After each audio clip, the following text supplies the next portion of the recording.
Hello everybody, I'm Scott Poynton and welcome to another Cooee podcast. I recently travelled to the US Southeast where I met with forest industry people who work for or who are linked to TFT member Enviva. Enviva is the world's largest manufacturer of wood pellets. It's not without controversy. NGOs are concerned for the biodiversity of the southeastern forests, one of the world's major wood baskets. NGOs often paint brands like Enviva as villains, and yet the people who work for those brands are, from my experience, just like you and me, and more often than not, just like the people who work for the NGOs. They have the same hopes, the same aspirations, and often even the same fears. There is a rich potential for common ground and common understanding, if we could just sit down and listen to each other. I want to share the stories of some Enviva people, of forest industry people, human voices we seldom hear. In this podcast, we hear from Don Grant, a family man, a traditionalist, and a forester.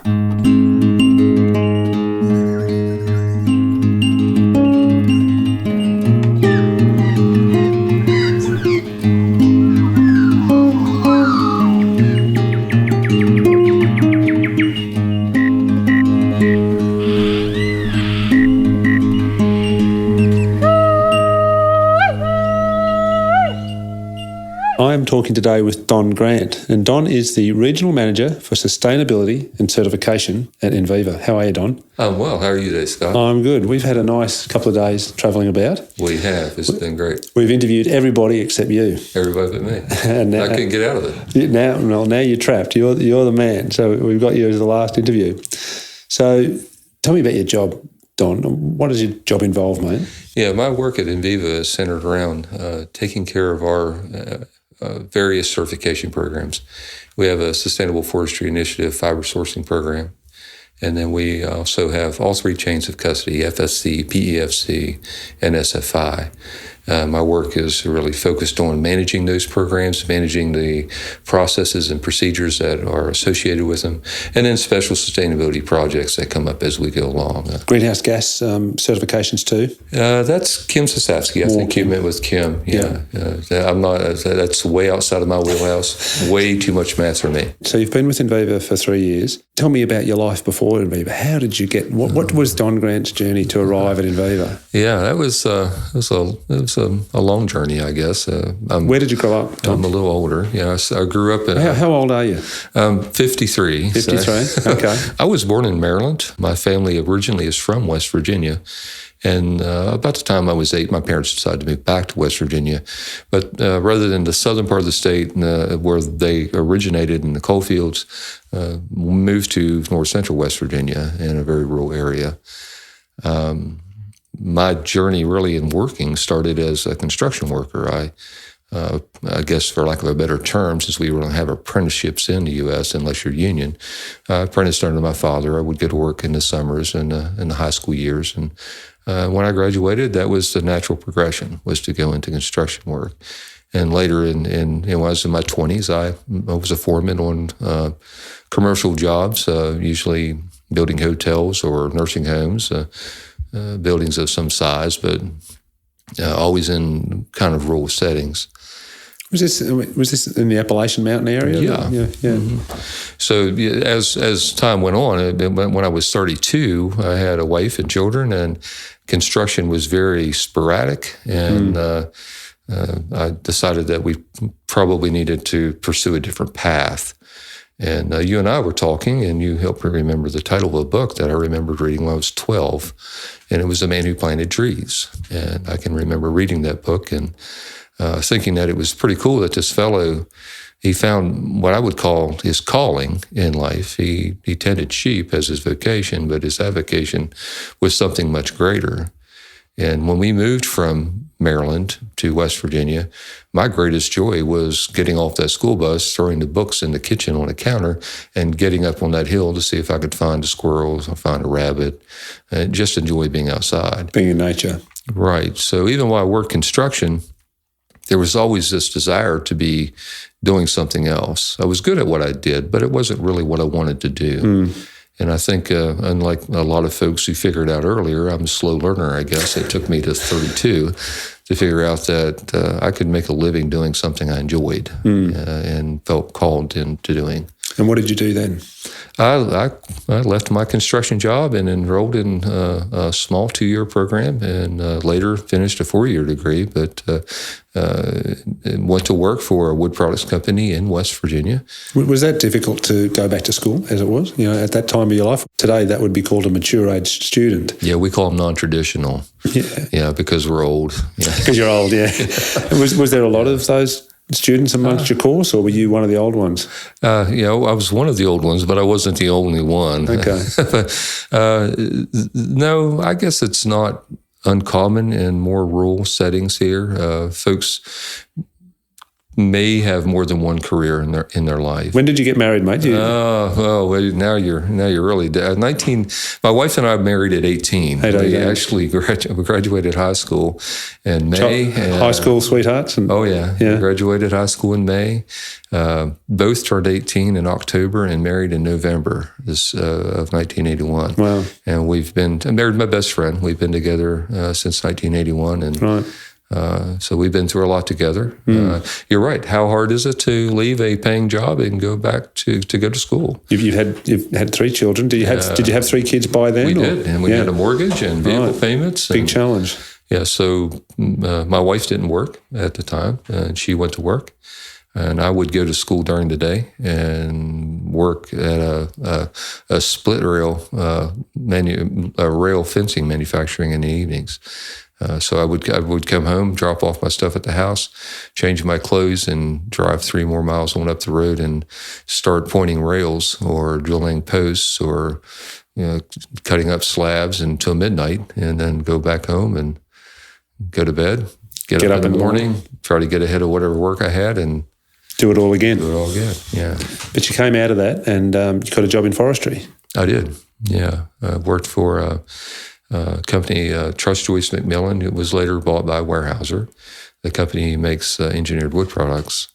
And I worked for Weyerhaeuser for almost 14 years. The housing market took a downturn, and as that company kind of fell within itself, positions became harder to keep, and I was laid off in 2012. And when did you join Enviva?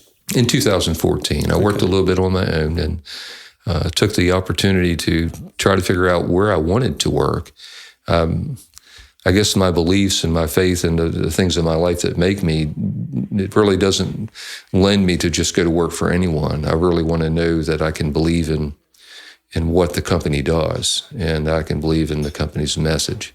And so I took a little bit of time, and I had heard about Enviva and started researching a little bit harder and decided that it was worth applying for a position here and see if I could bring my talents and my skills here. 3 years in, how do you feel? Are you happy with the choice? Oh, yeah. Yeah, I think this is probably the most challenging job that I've ever had, and I love it. It's a company, we're producing a product that directly replaces coal, which I'm coming from West Virginia, energy-producing state, and seeing what it takes now to actually produce coal and the landscape change that occurs there. So a product that directly replaces coal. And then we also are selling sustainability. We sell greenhouse gas reduction. We're working towards decarbonizing the world. And it's a project that a guy like me can say, that's I can stay here. I can do something here. It's not just a traditional wood company. No. Not at all. Not at all. That's quite a learning. A lot of our staff, as you've interviewed, our traditional foresters came from wood product companies. So a lot of what we do has to be rethought just a bit because our customers now have completely different concerns that a wood products company customer may have. So we've already asked if you've got a family. I do. Yeah. Wife and 3 kids. Yeah. What about your spare time? You probably don't get a lot of spare time at the moment with all these certification audits and things, but what gives you joy, mate? What do you love doing when you're not working? One of the benefits of moving to this location was we're actually closer to the beach, and we both enjoy going to the shore and watching the waves and enjoying the day. I do a lot of reading. As I get older, I find that I just really desire to be quiet with a book. And that's probably a good thing. I could get in a fair bit of trouble if I'm unsupervised. I do have a motorcycle. I enjoy riding motorcycle in my off time. What sort of bike? It's all the traditionalists in the U.S. are going to hate me, but it's not a Harley Davidson. It's a Honda. It's a touring bike, a bigger bike, and we ride around. Penny and I do when we get a chance. And other than that, it's a lot of just enjoying being here in the coastal plains. Yeah, with the family as well, right? Well, my family, the children still live in West Virginia. It's just Penny and I. We abandoned them and moved east. Right. No, they're 30, 31, and 34. Yes, so, let's be clear. Yeah, let's be clear. We didn't just leave them on the side of the road. All right. At times in their younger life, I might have liked to. Yeah. Not now. No. Okay. What inspires you in your life? Yeah. I've had the opportunity to think about this a little bit, unlike most of the other folks you've interviewed. I think seeing unrealized potential in people and opportunities. As I get older, I find that I'm more inclined to look at people and see what they're doing and what they're potentially capable of doing. And I get my greatest joy in encouraging them, being that cheerleader, to help them develop and feel confident enough to try something new. And once they figure that out, once they become confident doing that, it becomes easier for them to try something else. Yeah. And that's what motivates me now. When it is dealing with people, interfacing with folks about what we do as a company, but also about maybe what they're doing in their interpersonal life. Yeah, that's helping them reach their potential. Helping them reach their potential. Okay, well, I was going to ask you the thing that gives you the most joy in your life. You might have sort of already answered that. I have a lot of those. Yeah. Most of them are pretty simple. Actually, one we haven't talked about is what I really enjoy on a daily basis, going home and cooking supper. Yeah.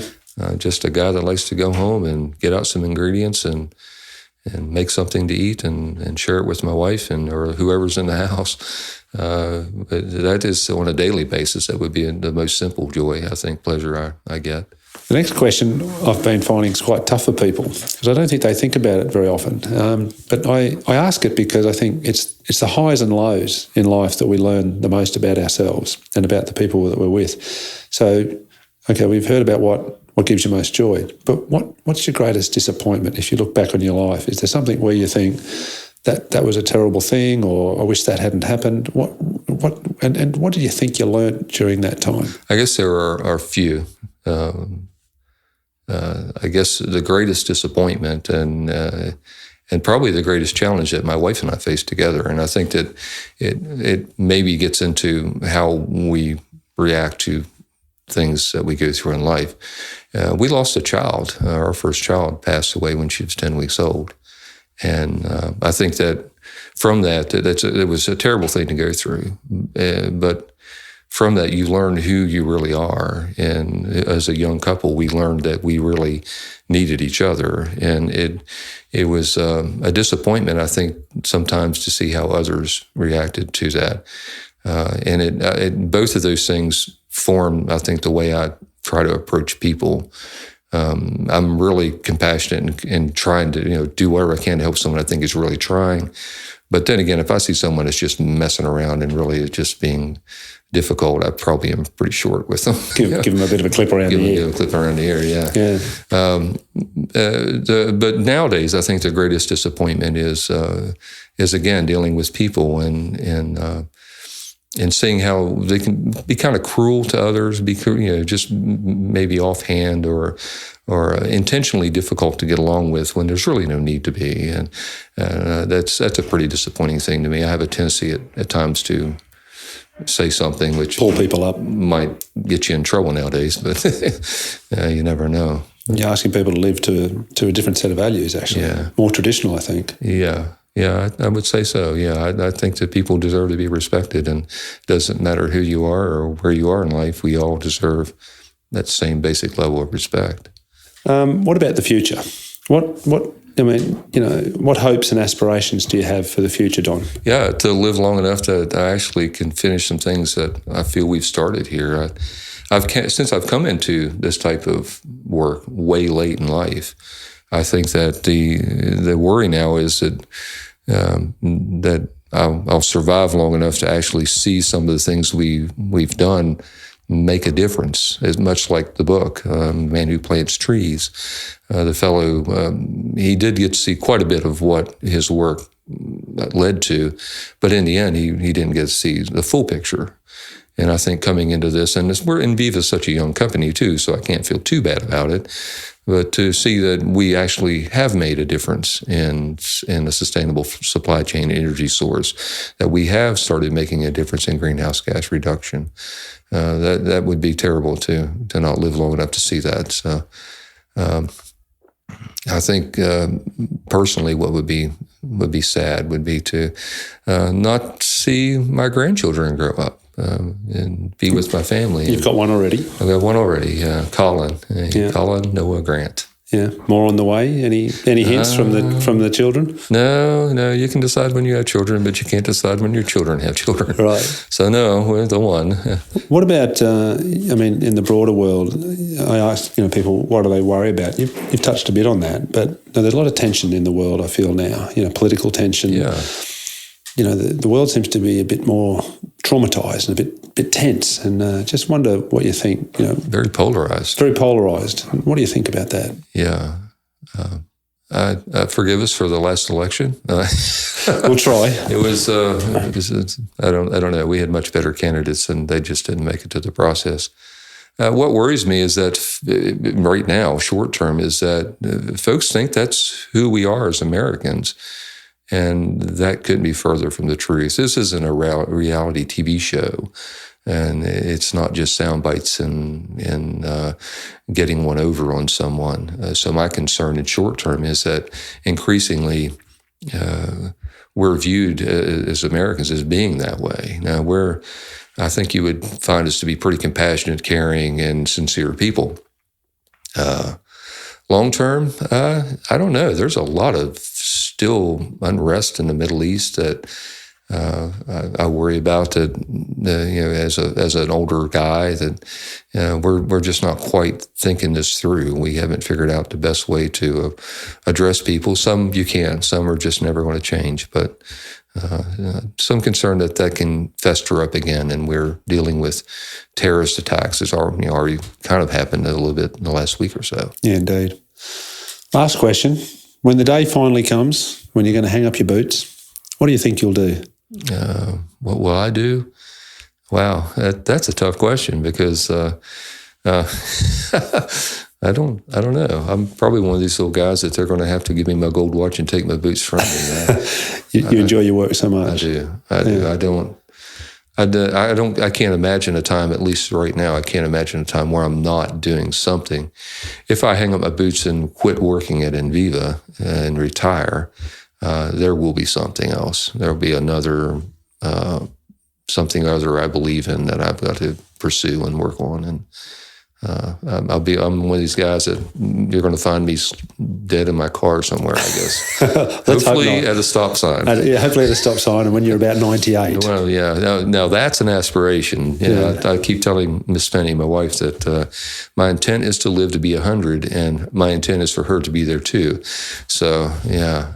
Well, let's hope so. I hope, yeah. Fingers crossed, mate. Yeah, thank you. Well, thanks so much for hosting me. Thank you for visiting. We've had some great discussions with the people and the Enviva people, but also today with Phil and Vince and Brad, the people outside of Enviva, but people in the industry. And it's been very interesting for me. So I'm really grateful to have spent the last couple of days with you. You've been a great host, great discussion in the car. Yeah. Look forward to coming back and seeing you again. Please do. All right. Thanks, Don. Thank you. You've been listening to Don Grant, Life with a Purpose. Do listen to the other 10 podcasts in this Enviva Forest Industry People series. I'm Scott Poynton. Thanks for listening.